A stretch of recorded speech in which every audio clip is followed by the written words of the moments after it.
Hello, friends. I hope all my States friends had a wonderful Thanksgiving. I'm actually recording this podcast the Monday before Thanksgiving because I will be in Punta Cana when it actually releases on November 28th. My in-laws come into town tomorrow and they will be here through our Punta Cana trip to spend the holidays with us and then take care of our home for us while we are away. So I'm recording today since I still have no door on my office because my office, this is also my dining room. I'm actually facing my dining room table right now. So I will have a full house the rest of the week, which means lots of noise. And did I mention that I asked Santa for a door for Christmas? Because I just want one of those sliding barn doors, I think it will look like a dining room still, but also allow me to record things when I need to with a little more quiet. You feel me? Also, you see this? You see this? That is a Christmas tree. I never put up a tree before Thanksgiving. But because we will be doing so, we'll have family here and we'll also be doing the traveling. If I didn't do it now, it wouldn't get up till sometime mid-December. And that's way too much work to only enjoy for a little bit of time. So there it is. Criticize me if you want. I think it's pretty gorgeous. I was pretty hesitant to put it up, but now that it's here, it really does, just brings a little more joy to your heart. So anyway, let's get to the topic today. I'm going to keep this short and sweet and tactical for you guys. If you're on my newsletter list, then the email you received this past Friday, the Friday after Thanksgiving, is on this very topic. And so some of the tactical tips that I put at the very end are going to sound familiar to you. If you're not on my newsletter list, then the link is always in the show notes for you to subscribe and soak up some weekly motivation. My newsletter list actually got a little bonus from me over the weekend. I was creating my Thanksgiving grocery list and my game plan. I kind of go through like an hourly schedule because I only have one oven. And you have to, if you're hosting and all of these things need to go in the oven for dinner, I need to know what time to put each thing in the oven. And so I really do have that detail of a game plan. And then while I'm working through it, I'm like, I bet you some other people would find this useful as well. So I actually created a shareable document to give to all my subscribers. So they can use it for their next holiday hosting gig. It doesn't have to be just Thanksgiving, right? I'll be using that document forever. I love it. So another perk of being on that newsletter list. If you missed that, by the way, and you would like that document for your future holidays and hosting gigs, just drop me a message on social media or whatever, and I will get you a copy of that totally free. Anyway, what I want to talk about today is gratitude because Thanksgiving is my favorite holiday. That's really why I don't normally put the tree up before Thanksgiving. I don't have any hate towards anybody who decorates for Christmas early because if it adds joy to your life, who cares what anybody thinks, right?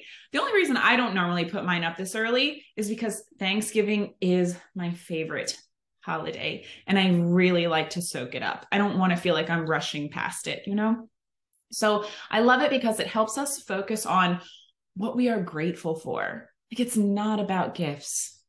That's what I love. It's just about food and family and togetherness and a reminder of what's really important to us.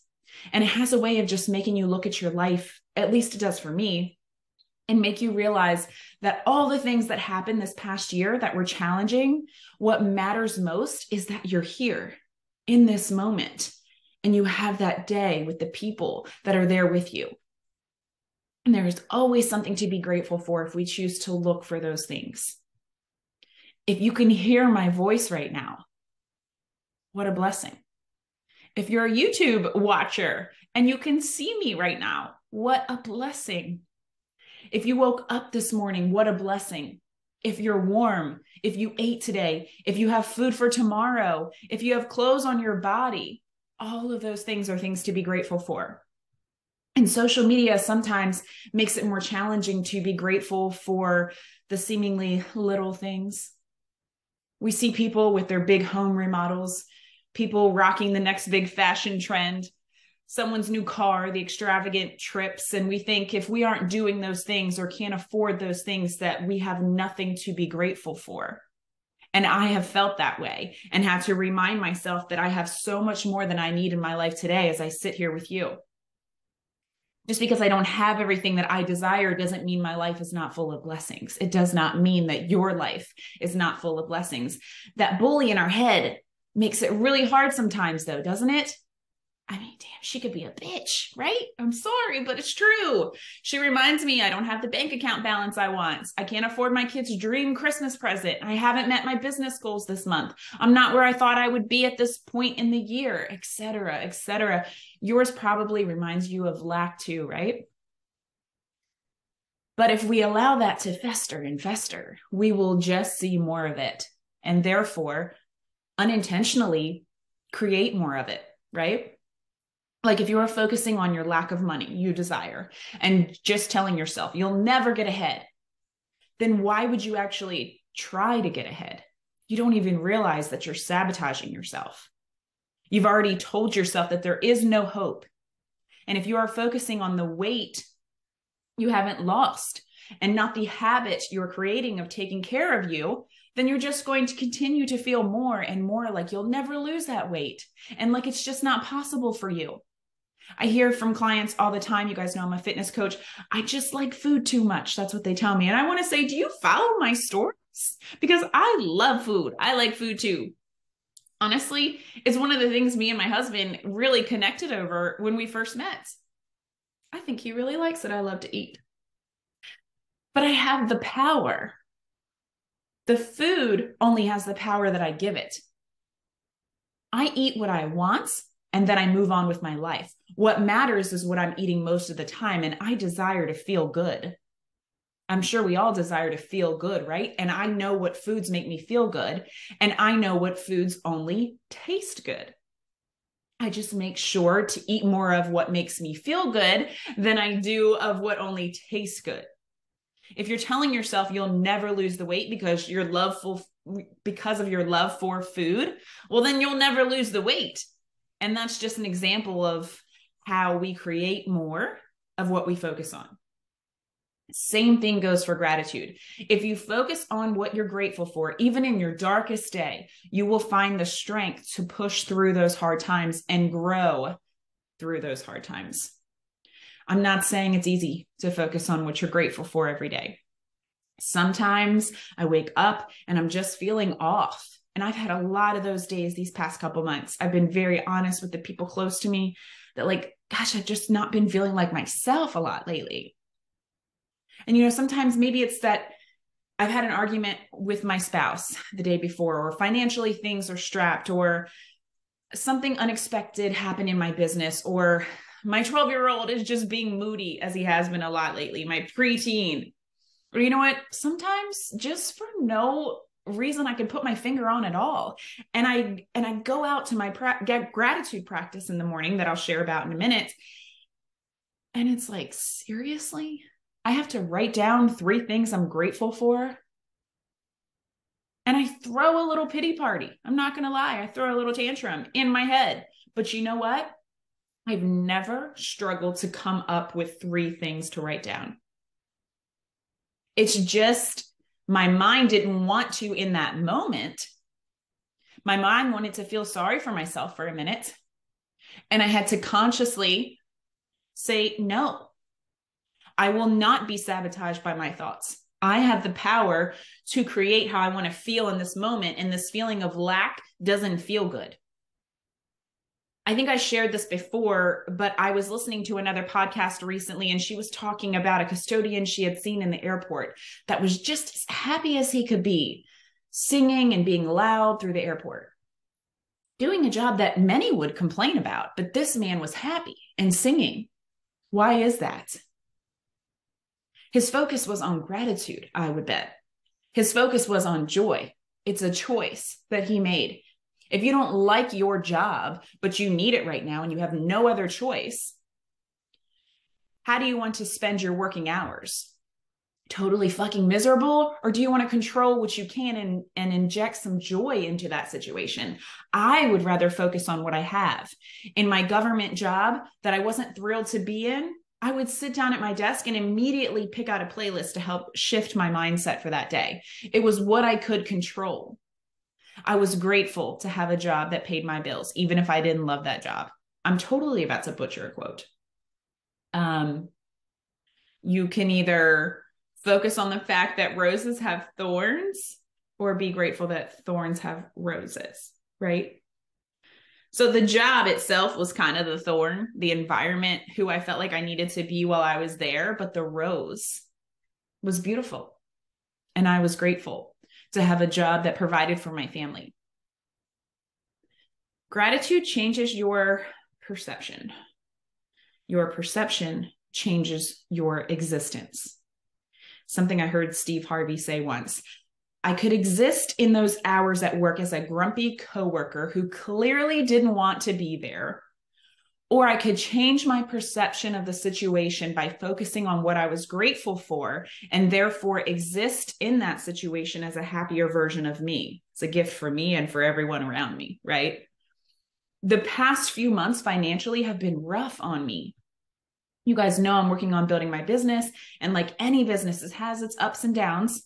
When the business is down, because I own it, it means my finances are down.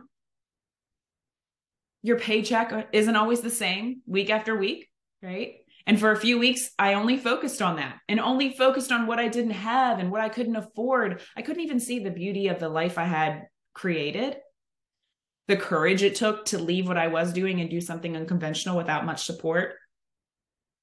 When I was focusing on those other things, the feelings of lack, it didn't change my financial situation. It only made me more and more miserable. I started thinking that I should fold and just give up on my business, on my dreams even, because I started to grow that feeling of lack, and it got so heavy that it just felt too heavy. I felt hopeless, and it makes you not want to show up anymore. I was only focusing on what I didn't have. And when you do that, even when you have what you consider to be a lot, it'll never feel like enough. You'll always see what you don't have because there will always be more to be had. I couldn't even see just the beauty in the day, the sunshine, having air to breathe, the night sky. You stop yourself from being able to enjoy the little things when you're so focused on not having the big things you desire yet. And honestly, I just got sick of feeling that way. You have to get sick of feeling the way that you're feeling. Nothing I say today is going to make you change the way that you think. You have to be sick of the way that you're feeling right now. And honestly, I just got sick of the way I was feeling and that mindset of focusing on lack. And going back to a 9-to-5 just isn't an option for me personally. There's nothing wrong with a 9-to-5, but I took that off the table for myself 2 years ago, because it's not the life I'm working to create. At all costs, I'm building this dream. And I can't do that in that mindset I was in. If you want to change your state of being, start to be grateful. Think back to how I started this episode. We can do it during Thanksgiving, can't we? We focus on things we're grateful for that day. So that's proof that you could do that any day. But it takes a conscious effort. Wake up and consciously look for things to be grateful for. So many people complaining on social media, right? But you choose whether or not to follow those people, and you choose whether or not to focus on those things with them. Instead of complaining about what's going on, be grateful for what is going right. Even if they are seemingly small things, it's a choice. It's a choice that makes a big impact. It is a choice to be happy in spite of what's going on. Another quote from Steve Harvey: God's not going to keep giving you stuff if you can't handle what you already have. I love that one so much, because whatever higher power you believe in, God, the universe, whatever it is for you, if you're not grateful for what you have today, when you have things some people are praying for, maybe even that you once prayed for, you're not going to have the strength to create anything better. And therefore, you'll always have just what you have today, or less. Some days I write as one of my 3 things I'm grateful for a future thing. Yes, I say something I'm grateful for that hasn't even happened yet. In fact, I do that often. I say I'm grateful for the future of the business that I'm creating. You know what that one does for me? when my workload feels heavy and like I don't know how I'll do it all. It allows me to be grateful for the work that's going to get me to the future I'm creating. It allows me to be grateful for the work. I am grateful that I have work to do in this business. What a cool way to think about it, right? I love that personally. It's all about that shift. I could have woken up and started my day with just straight up dread for everything I had to do. I've done it. I could feel like I can't do it all, I'll never make it. But that mindset, one, doesn't serve me, and two, doesn't give me the strength I need to pursue my dreams. You have to be grateful in advance to get the strength to do the hard things. If you go into something hard thinking about everything you have to do right now, you'll feel defeated before you get very far, if you get anywhere at all. I know it's what keeps many of my fitness prospects from ever committing to a plan. They can't stop focusing on the number on the scale and how far they have to go. They aren't focusing on what to be grateful for, like the ability to work out from home, to have a nutrition plan without having to cut out carbs, to have a moving body, to have a path to the future result that they desire. They have it, but they're focusing on how far they have to go. It's a choice to focus on those things. You may want to roll your eyes at some of the things I've said today because it's sort of annoying to hear that it's a choice, isn't it? Because then that means that you have to own that you can do something about it. And you can't accept your own bullshit anymore. I get it. I feel you. I've felt that, like I said, over these past couple months. But we get to change that attitude today. Hey, look. Another thing to be grateful for. Grateful that we have a choice to focus on what we are grateful for. You may notice that throughout this episode today, I've kind of gone back and forth between gratitude and joy, and that's because you can't have one without the other. A grateful heart is a joy-filled heart. Tomorrow isn't guaranteed. So what can we start doing every day to appreciate the day in front of us and the blessings around us? Well, for me, it takes intentionally creating a habit of doing so, not just because it's Thanksgiving and throwing some gratitude on some turkey feathers or in the dinner prayer. It takes a habit. Your brain needs to be exercised just like your body. And you don't see results when you only do it sometimes or only on holidays, right? So if your mind is used to waking up thinking about all the things that you have to do that day, stressing how you'll get it all done or focusing on lack, then that is exactly what your mind will revert back to the day after Thanksgiving. But if you intentionally work to create a new way of thinking, you can change that default morning mindset.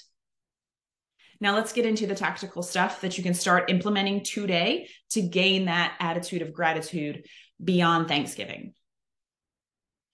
Take 5 minutes every morning to list out 3 things you're grateful for in that moment, and or 3 things you are grateful for that happened the day prior. Honestly, sometimes I find it hard to only come up with 3. Because once you start putting words on paper, like once you have the one thing down and you start giving focus to positive things, your mind does that magic thing where it starts to see more of things to show gratitude for. I hate to say could be worse. I hate when people say that. It could be worse. But literally, you remember that even if everything isn't going as planned, you still have things that you once prayed for. And I like including things that happened the day prior too, because it's so easy to remember only the bad things that happen, right? They sort of cloud up everything else. Intentionally choosing to remember the good is a great practice.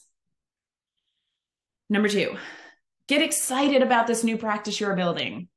Think about how this new mindset is going to change your entire day from the start. Again, this is focusing on being grateful in advance, being grateful for the day that you're creating. That's exciting. If you're not excited about this practice, then you're not going to keep coming back to this day after day on the dark days, right?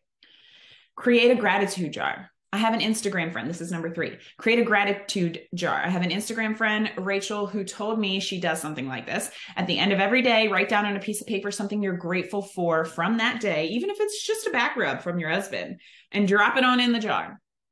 On New Year's Eve, empty the jar and read through, or pull out that jar on the days you're really mentally struggling. to feel grateful for anything. It's a great tool to have in your back pocket to be grateful for each day, even the dark ones. So go snag a cute jar so you actually want to use it and put it in your face every day. Once a month, write a letter or type up a long text, whatever, to someone that you're grateful for. We just don't take the time to really let people know how much we are thankful for them. You know, I'm guilty of this. And maybe you can relate. You ever have those days or like those mornings when you're arguing with your spouse the day before and you just wake up so angry the next day feeling like, are they going to apologize or what? You know what I do those mornings? It takes a lot of intention. As part of the 3 things I'm grateful for, I write the one thing I love most about my husband. I write, I am grateful for his work ethic, both at his job and how hard he works to care for our home. It's truly a powerful mental shift for me. It definitely helps make that silly fight seem kind of stupid. Or, hey, maybe you realize you're the one who should apologize, or maybe not, but you just realize that the fight doesn't really matter. So look, mark this on your calendar right now. On the last day of every month, put a reminder to write a letter or send a heartfelt text to someone you're grateful for. Let them know. It will mean so much to them, and also remind you how grateful you should be to even just have them in your life. Train your brain for gratitude and you will see more of life's positives because you're actively looking for them. Let's create that Thanksgiving happiness and gratitude that lasts all year round. And it won't be easy some days, but a grateful heart is worth the work, don't you think? Don't you want to be the person who's whistling while doing something others would complain about? That's totally my husband. He cleans the house while whistling. Like, he will scrub a toilet, be whistling. Don't you want to be the person that someone says, why the heck are they so damn chipper? I want to be that person. I'm not always that person. I'm working on it. I'd rather spend my life that way, and I'd rather see you spend your life that way. I'm excited to hear from you guys how these things work out for you. I challenge you to try it for 30 days from this moment. If on the 30th day you don't feel this has been a positive change for you, then just call me ridiculous and revert to your old daily habits. But set a reminder 30 days from today to evaluate how these practices have impacted your life. Check in with me. Let me know how you're feeling. I love this quote from Shetty because it focuses on being grateful for things that are not material things. There are so many things in the world that could be invisible to the material eye. And when you take a moment to stop, to pause, to be present, and notice them, that's gratitude. End quote. It's that intentional choice to stop, to pause, to notice what you have to be grateful for. It's that intentional choice that will create an exceptional life, because it's not happiness that makes us grateful. It's not waiting to be happy when you have all the things, because there will always be more things to be had. It's the gratefulness for what we have in this moment that makes us happy. Until next episode, friends.